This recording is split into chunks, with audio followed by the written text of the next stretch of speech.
Hi guys, welcome back to Story Time. I'm so excited. We're going to read another book by author and illustrator Bob Graham. That means he wrote the story and did the pictures. Last week we read The Silver Button, remember? Now this week we're going to read, it's sideways. Let's Get a Pup, said Kate. Now I want you to look and compare the two illustrations. What do you notice that's kind of similar? Talk to someone in the house with you, or your pet or your stuffed animal. What do you notice that's similar?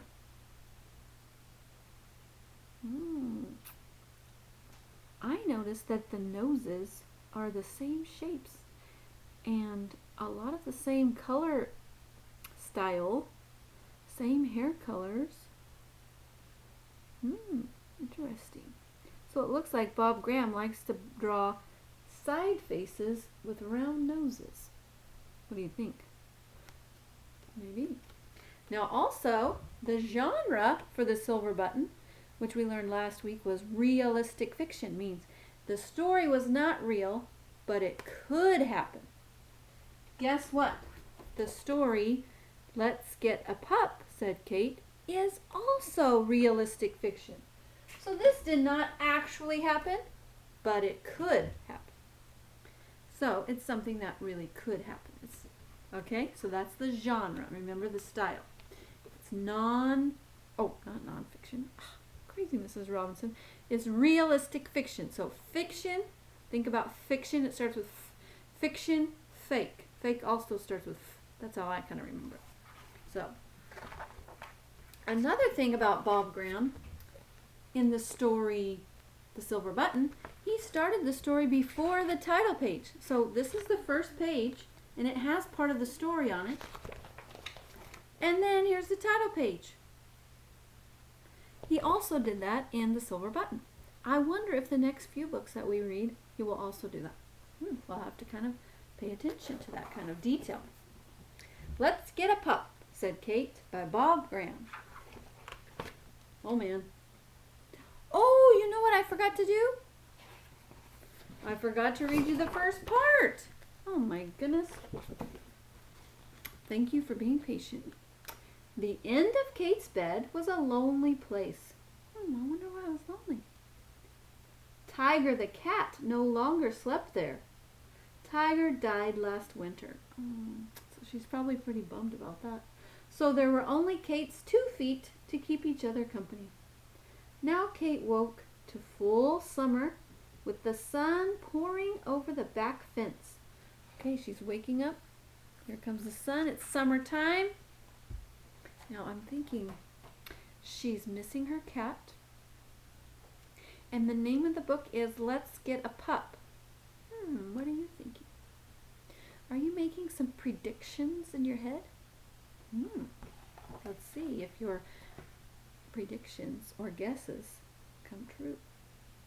Here we go. Let's get a pup, said Kate.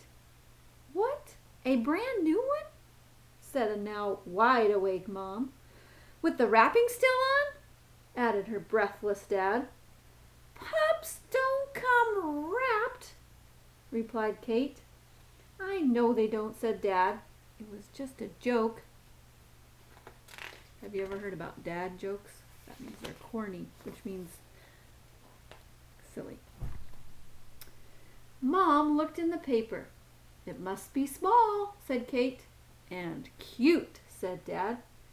And get all excited, said Kate. And run around in circles, said Dad. Said Mom. What do you think Mom's thinking? I think Dad and Kate are on the same page for an exciting dog, but I don't know about Mom. Look, it says, the Rescue Center. The Center for Dogs Without a Home. The Center for Dogs All Alone.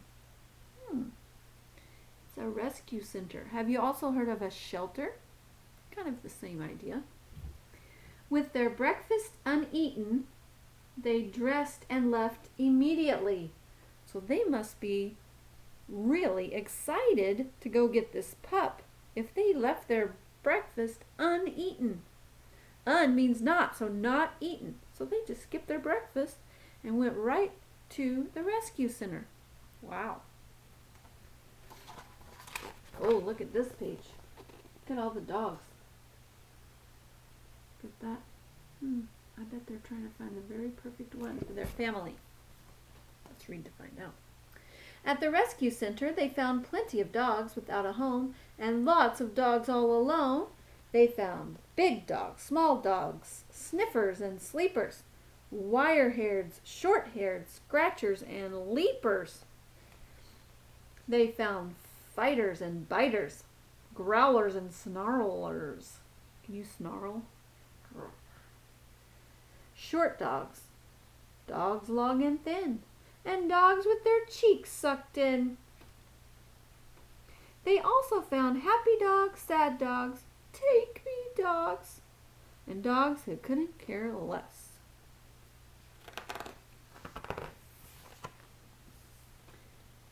Here you go, there's another picture. They saw smelly dogs, fat dogs, lean and mean dogs, chew it up and spit it out at you dogs, and dogs like walking nightmares. What's a nightmare? A bad dream. So a dog that's a walking nightmare cannot be very good, I wouldn't think. Then they saw, it says ... When we read ... we kind of take a minute. Call them ellipses, you see. Then they saw Dave. Are you thinking Dave might be the dog for them? Let's read to find out. Another prediction. Was your prediction right at the beginning? Did you predict that they would be going to get a dog? Maybe. Dave was so excited. He came out sideways. He barked twice. Water flew off his tongue and he turned a complete circle in the air. He was small. He was cute. He was brand new. Dave climbed right over the top of Kate, who briefly wore him like a hat. He's all that we want, said Kate. All that we came for, said Mom. We'll take him, said Dad. Then they saw...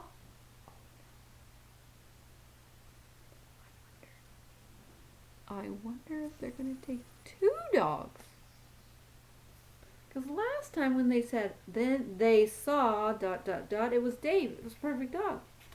Then they saw ... Rosie. And she saw them. Look at Rosie. Giant. Kind of looks fluffy too. She was old and gray and broad as a table. It was difficult for her to get to her feet, but she stood. It seemed almost politely. Her eyes watered, her ears went back, and she radiated good intention. My wish for you, said Dad, is that you could lie on someone's living room floor. Or on their couch, said Mom. Or on someone's head, said Kate. Mom's voice shook. We would take them all if we could. But what can we do? I guess they only have room for 1 dog.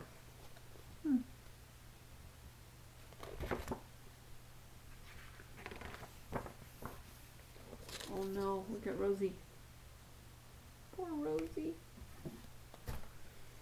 And with many a backward glance, they slowly walked away. So they kept walking a little bit, and then they would look back and walk a little bit, and then look back. At home, Dave was everything that a pup could be and more. Oh man, look at that breakfast. Fun. And there he is asleep. On his first night, he cried in his box. If you've ever had a puppy, you know all about that. Because they have to go to the bathroom all the time in the nighttime. They don't like being alone. Here they are in bed. The next morning, Kate's mom and dad received a good licking. Dave was crying last night, so he slept with me, said Kate. But I didn't sleep. Neither did I, said Dad. I was wishing. Neither did I, said Mom. I was wishing. With their breakfast once again uneaten, they dressed and left immediately. What are you thinking? Last time, they didn't eat their breakfast and left immediately. They came home with the dog, right? Forgot the dog's name. Can you remember his name? Dave. I wonder where they're going and what might happen. It's time for you to make another prediction. Tell someone around you what you predict. I'll wait. Let's see if you were right. At the rescue center, Rosie was waiting for them. Let's get you home, said Dad. Oh, look, they went back to get Rosie. Isn't that fun? That makes my heart happy. Rosie was instantly at home. Her broad, heavy tail kept sweeping everything off the low table. Whoopsie. I've seen a dog smelling a man, but never a man smelling a dog, said Kate's mom. She needs a bath. There they are, giving her a bath. Did you think they were going to go get Rosie and bring her home? Now Dad's wish has come true. Rosie is asleep on the living room floor with Dave to keep her company. Look at him. Mom's wish has also come true. Now Rosie and Dave are asleep on the couch. Remember at the beginning they said, sleep on the floor, sleep on the couch. Where did Kate want them to sleep? Let's see. And what about Kate's wish? Will it come true as well? Remember Kate's wish? Yes! Dave and Rosie will get to sleep on someone's bed. Whose bed do you think? Looky there. Cute, huh? Kate puts her head on Rosie's stomach. She hears angry gurgles, squeaks and plops, lonely corkscrew sounds, and the pump, pump, pump of Rosie's heart, like a big hollow engine room. No crying, right? Because they have their buddy. Looky there. Aww. Kate's feet are no longer lonely under the blankets. It seems like Dave and Rosie have always been there. Their weight is comfortable and reliable and will stop Kate's bed from floating away into the night. Isn't that nice? That was a good story. And did you think about your predictions? How many of your predictions were right? The author did a good job of giving you good clues, didn't he? So we've read The Silver Button and Let's Get a Pup, said Kate, both by Bob Graham and both realistic fiction. Next week we're going to read another Bob Graham book and we'll see if it's some of the same or completely different or a little bit of both. All right, happy reading and go outside and enjoy some sunshine.